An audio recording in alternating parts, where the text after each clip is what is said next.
When Daniel Foster, a successful software engineer in Seattle, hired a nanny for his 6-year-old daughter, Lily, he thought he was making the smartest choice a single father could make.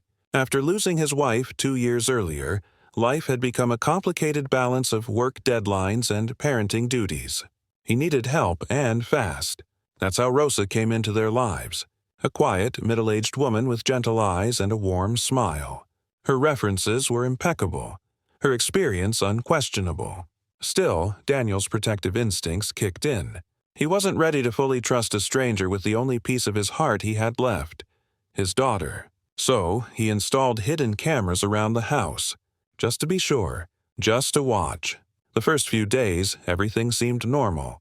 Rosa cooked healthy meals, helped Lily with homework, and tucked her into bed with bedtime stories. But the more Daniel watched, the more he noticed subtle things that didn't show up in interviews or references. He saw how Rosa knelt down to Lily's level when she talked, how she wiped away tears with patience when a puzzle piece didn't fit, how she laughed genuinely at Lily's silly jokes. It was comforting, but also confusing. Daniel had braced himself for mistakes or red flags. Instead, he saw kindness, warmth, almost love. One evening, a week after the cameras were installed, Daniel was working late again. At nearly midnight, he remembered he hadn't checked in on Lily and opened the live feed on his phone. And then he saw something he never expected. Rosa was sitting on the floor of Lily's bedroom, holding the little girl in her arms. Lily was crying, hard, her tiny body shaking. Daniel's chest tightened. He turned the volume up. "I miss Mommy," Lily sobbed. "I don't remember her voice anymore." Rosa hugged her tighter, tears falling from her own eyes. "It's okay to miss her. She was a beautiful person. You are a piece of her heart still shining." "But Daddy doesn't talk about her," Lily whispered. Rosa paused, gently brushing strands of hair away from Lily's face. "Your daddy loves her so much that sometimes love hurts. He doesn't want to cry in front of you." Daniel froze. Each word felt like a punch. He'd been avoiding those conversations, thinking silence was strength.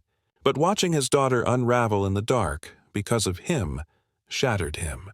Then came the moment that left him speechless. Rosa reached into her bag and pulled out a worn, folded photograph. It was a picture of Daniel's wife, beautiful, bright-eyed, holding a newborn Lily.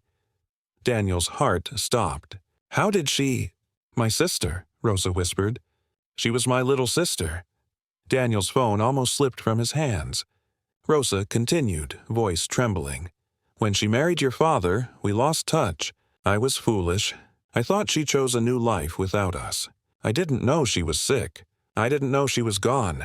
Until I saw your job posting and recognized your name." Lily looked up through her tears. "You knew my mommy?" Rosa kissed her forehead. "I loved her, very much. And I will love you. Always." Daniel felt the weight of 2 years of grief hit him all at once. He grabbed his coat and rushed home.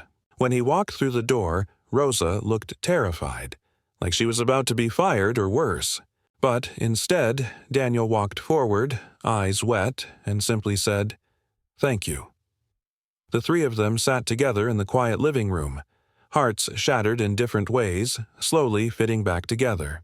That night, Lily fell asleep holding both of their hands. And for the first time in a long time, Daniel wasn't afraid.